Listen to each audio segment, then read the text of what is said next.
Assalamualaikum warahmatullahi wabarakatuh. Selamat pagi, saya Mafita Sari, kelas 11 APHP, ingin memenuhi tugas dari kajur kami, yaitu Bu Nino Maningsih. Saya di sini akan membahas tentang karakteristik rempah. Karakteristik rempah. Rempah dinilai sangat berharga karena memiliki khasiat yang begitu banyak. Salah satunya sebagai penyedap, bumbu masakan, dan efek menghangatkan badan serta sebagai obat-obatan tradisional. Bagian tanaman obat yang dimanfaatkan yaitu akar umbi, rimpang, ranting, batang, daun, bunga, biji, dan buah. Pengolahnya pun bervariasi seperti dijemur, ditumbuk, diremah, diseduh, dan banyak lainnya. Bahan rempah juga dibedakan berdasarkan kesamaan dalam memberi efek terhadap penampakan dan karakter, rasa, serta aroma sebagai berikut. Yang pertama, rempah pedas adalah jenis rempah yang memiliki rasa pedas dan bersifat menghangatkan. Salah satu contohnya rempah pedas yaitu cabai, merica, dan jahe. Yang kedua, rempah fenolik yaitu daun salam dan serai yaitu banyak mengandung senyawa fenolik. Yang ketiga, rempah umbelliferans, rempah yang termasuk kelompok yaitu ketumbar. Yang keempat, rempah pemberi efek warna yaitu kunyit. Kunyit memberi efek warna kuning. Berikut contoh-contoh rempah tersebut.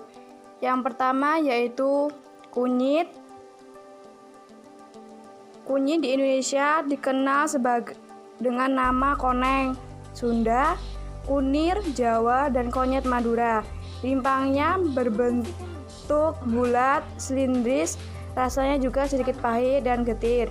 Bagian dalam rimpang berwarna jingga terang agak kuning dan warna kulit jingga kecoklatan. Kunyit memberikan efek warna kuning yang sensitif terhadap pH. Biasanya kunyit dimanfaatkan sebagai penyedap, penetral bau anyir pada masakan. Yang kedua, temulawak. Temulawak adalah induk rimpang yang berbentuk silindris, bulat, berbuku-buku. Temulawak juga memiliki bunga yang bergerombol berwarna kuning tua. Rimpang temulawak berwarna-warna kuning-kuningan, rasanya pahit agak pedas. Manfaatnya temulawak untuk kesehatan, memperlancar proses pencernaan, meningkatkan daya tahan tubuh, mengatasi radang sendi, dan mencegah kanker. Yang ketiga yaitu kencur. Kencur memiliki rimpang yang agak liat kulitnya, berwarna coklat muda hingga tua, licin dan berkilau. Manfaatnya meningkatkan nafsu makan, meningkatkan energi. Yang keempat yaitu cabai. Cabai, rasa pedas yang terkandung di dalam cabai disebabkan oleh kandungan senyawa kimia kapsaisin yang berfungsi sebagai antioksidan, dapat menghambat perkembangan sel kanker, antimikroba, dan mempercepat proses penyembuhan sariawan. Cabai juga mengandung alkaloid, flavonoid, setrol, atau mengandung juga vitamin C, vitamin A, vitamin B1, dan karbohidrat. Selanjutnya yaitu serai. Serai seringkali digunakan sebagai bumbu penyedap masakan sehari-hari. Batangnya bergerombol, berumbi, berongga, dan lunak. Serai mengandung senyawa alkaloid, tanin, flavonoid, fenol, saponid, dan steroid. Selanjutnya Lada. Lada memiliki rasa pedas dan bentuknya bulat. Lada seringkali digunakan sebagai bumbu masakan dan obat-obatan. Manfaat lada bagi kesehatan ada 5. Yang pertama yaitu menurunkan berat badan. Yang kedua, meredakan batuk, menyehatkan jantung, memperkuat tulang, dan mencegah kanker. Selanjutnya, tumbar. Tumbar memiliki biji-biji kecil dengan biji berongga, sehingga terasa ringan, warna luar coklat muda, tua, dan coklat. Bagian dalamnya kuning muda, manfaatnya sebagai bahan tambahan masakan. Yang terakhir adalah kemiri. Bentuk kemiri yaitu agak besar atau sedang dengan tajuk lebar. Kandungan senyawa kemiri adalah mak 60% dan vitamin B1, protein, asam minyak, mirastat, stearat, palmiat, asam linoleat, dan gliserida. Selanjutnya ada juga jahe. Jahe antara lain mempunyai batang tegak, berakar serabut, dan berumbi dengan rimpang mendatar. Rimpang jahe berkulit agak tebal, membungkus daging umbi yang berserat, dan mempunyai warna coklat dengan aroma khas. Bentuk daunnya berbentuk bulat, panjang, dan tidak begitu lebar. Yang terakhir adalah lengkuas. Lengkuas. Morfologi akar rimpang besar dan tebal, berdaging, bentuk silindris, diameter 2-4 cm dan bercabang-cabang.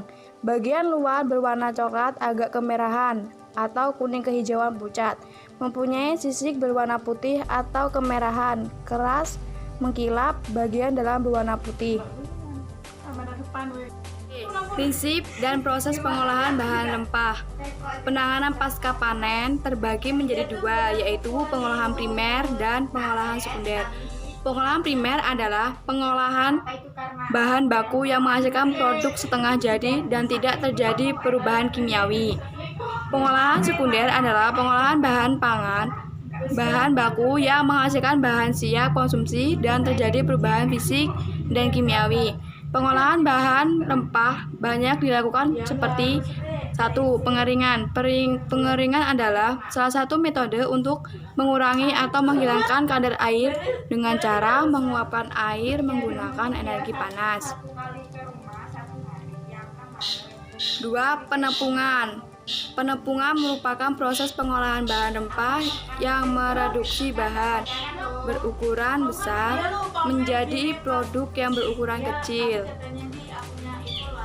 Penepungan dapat dilakukan menggunakan mesin penggilingan, kemudian dilakukan pengayakan untuk memperoleh ukuran yang seragam.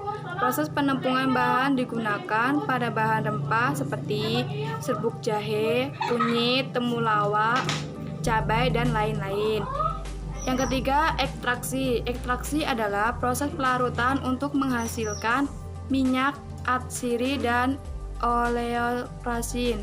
Metode ekstraksi terdiri dari 2 macam, yaitu ekstraksi dengan menggunakan pelarut dan ekstraksi dengan cara pengepresan.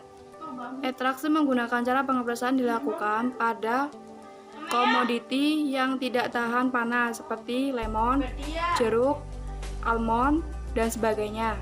Sedangkan ekstraksi dengan bahan pelarut yang menguap akan dimasukkan ke dalam ekstraktor dan berpenetrasi ke dalam bahan rempah sehingga menghasilkan minyak atsiri dan aloe-rasin. Yang keempat dan yang terakhir, destilasi atau penyulingan. Penyulingan merupakan proses pemisahan bahan kimia berdasarkan perbedaan tekanan uap dan titik didih suatu zat untuk menghasilkan minyak atsiri dan oleosin. Metode penyulingan ada 3, yaitu penyulingan uap, oleosin, dan penyulingan secara langsung. Proses penyulingan ini berlangsung selama 8-24 jam bergantung volume uap pada alat penyulingan. Sistem isolasi ukuran. Sekian dari saya tentang membahas karakteristik rempah. Semoga bermanfaat. Wassalamualaikum warahmatullahi wabarakatuh. Selamat pagi.